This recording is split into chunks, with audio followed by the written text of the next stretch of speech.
guys! It's your girl Cheska and welcome back to my channel. For today's video, I will be showing you how I do my natural glowy makeup look. This is usually what I go for if we have extra time and we want to look good and of course pretty. Madali lang naman tong look na to, guys. Like what I usually do with makeup tutorials most of the time. Para 'di ba, achievable sa ating lahat, para sa mga morena girls like me. Buhay ang mga morena. So, if you would like to know how to achieve this natural glowy look, keep on watching and let's get started.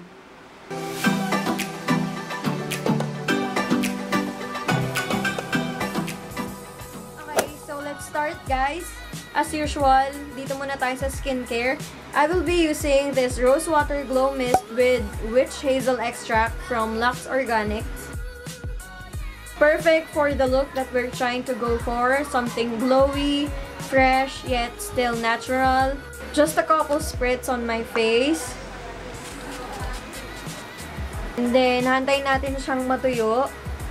Although, mabilis lang naman siya ma-absorb ng skin. So, ganyan-ganyan muna natin. And then, I will be using this Tinted Moisturizer from Quick Effects. Ang goal ko for this look is to just even out my skin tone, ganyan. I-correct lang yung dapat i-correct.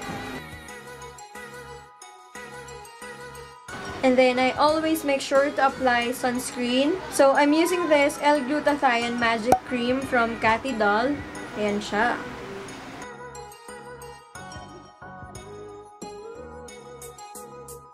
And then, gagamit ako ng primer. This is the DD+CC Makeup Primer from Ellana Mineral Cosmetics. So, ayan siya. Meron na tong color correcting properties. So, may even out na din yung skin tone ko.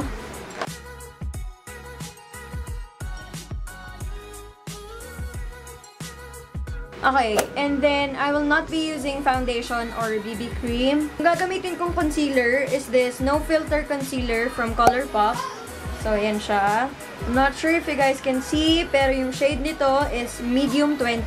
Lalagay ko lang to mostly sa parts na gusto kong i-highlight or i-conceal.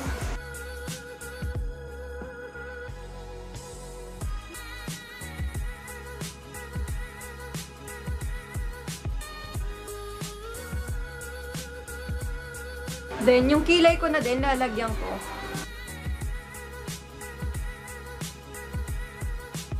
And then, I will blend it using my beauty blender.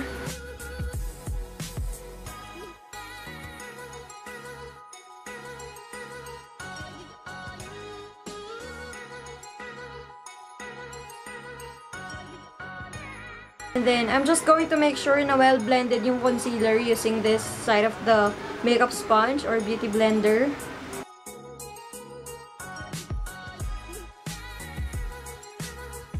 And then, I will be using this lip therapy from Vaseline. So, ayan siya. I always use this bago ko mag-makeup.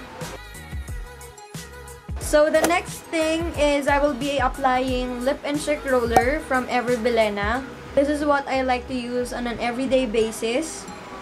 So, sa cheeks muna. This will serve as our first blush.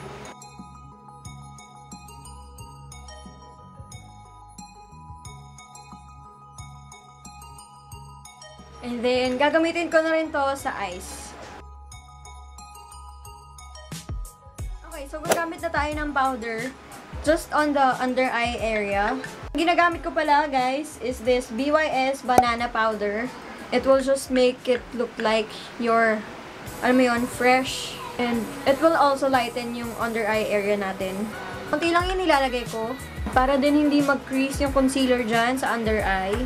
So, and then, dito na rin sa T-zone. There.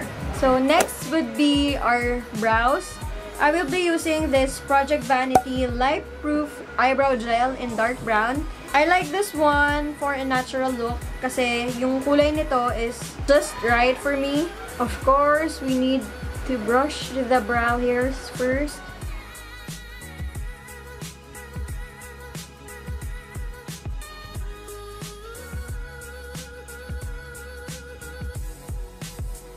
Okay, so ganyan lang.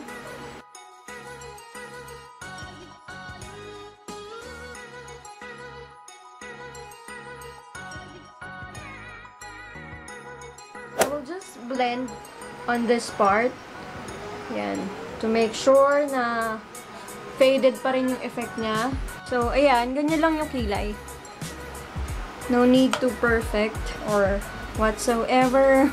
Then, the next thing I would do is a little bit of eyeshadow. I will be using this butter bronzer from Physicians Formula. Ayan. Para magkaroon lang ng depth. Just a little bit dito sa crease. Gamit lang ako ng fluffy brush. And then, here. Quick circular motions and then going inwards. And then, i-connect ko siya here. So, magna-nose contour na din ako. Can you see yung effect niya, guys? So, ayan siya versus here. Ang bango nitong bronzer na to. Ay, amoy chocolate na ewan. Anyway, so, ayan. Nose contour lang tayo right after the eyeshadow.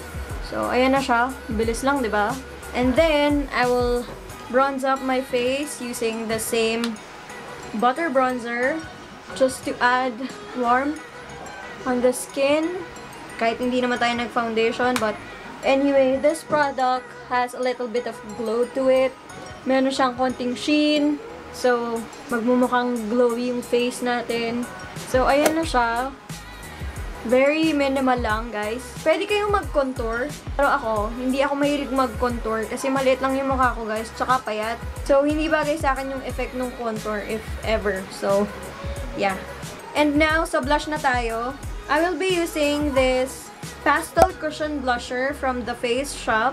Ito yung Coral Cushion na blush nila. So, this is what it looks like. Ito yung pinili ko kasi para fresh lang tignan. And then, pinapaabot ko siya dito, guys, sa side ng nose. And then, yan. You can smile. So, yan. And then, after that, I will be curling my lashes. As usual.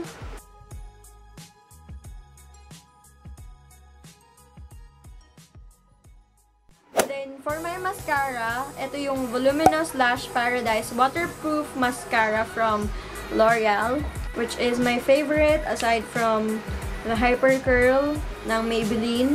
Usually, itong dalawa lang yung pinagpapalit-palit ko na mascara.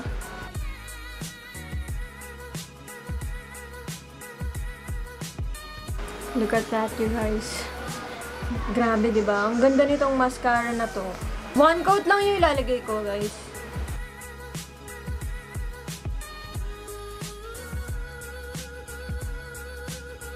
Sige, maglalagay tayo sa lower lashes, guys. Pero, ang ginagawa ko ngayon, tinatanggal ko yung sobrang product kasi malaki yung wand. So, ayoko masobrahan. Para iwas lagpas na din.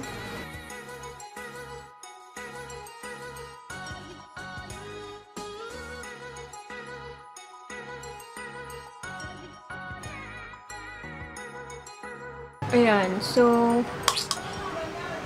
simple lang yung look na to, guys. Okay, and then, sa highlight na tayo, as usual, hindi pwedeng mawala. I will be using this Master Chrome by FaceStudio from Maybelline. And ang kulay nito is Molten Rose Gold.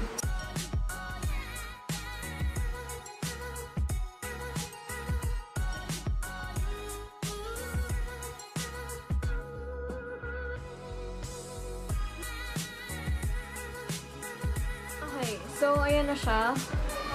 Look at that, you guys. We're glowing! I will just blend it using yung blush brush, pero wala na tong product para ma-make sure lang na blended siya. Yan! Okay, so tatanggalin ko lang yung nilagay kong lip therapy kanina. And then, again, gagamitin ko tong lip and cheek tint from Bilena. So, gagamit ako ng setting spray. This one is from Ellana Cosmetics. Ito yung Flower Power Setting Spray. So, shake. And then,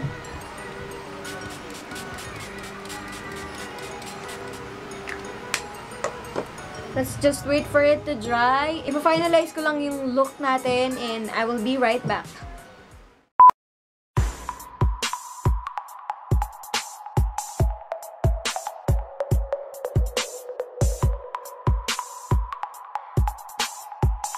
Okay guys, this is the complete look.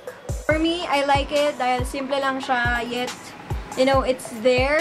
Di naman siya OA, ganyan. Yung tama lang for everyday. It's not too heavy sa face kasi concealer lang naman yung ginamit natin for our base. Well, except the skincare, pero yeah, we didn't use foundation. I hope you guys enjoyed watching and let me know in the comment section below kung meron pa kayong gustong ipagawa sa akin or meron kayong gustong itry ko na makeup look. Also, I have a lot of makeup tutorials, so if you want to check it out, I will link it here. And of course, if you like this video, give it a thumbs up and subscribe to my channel if you haven't already. Make sure to hit that notification bell so you don't miss any of my new videos every week. Thank you so much for watching and I will see you on my next video. Bye!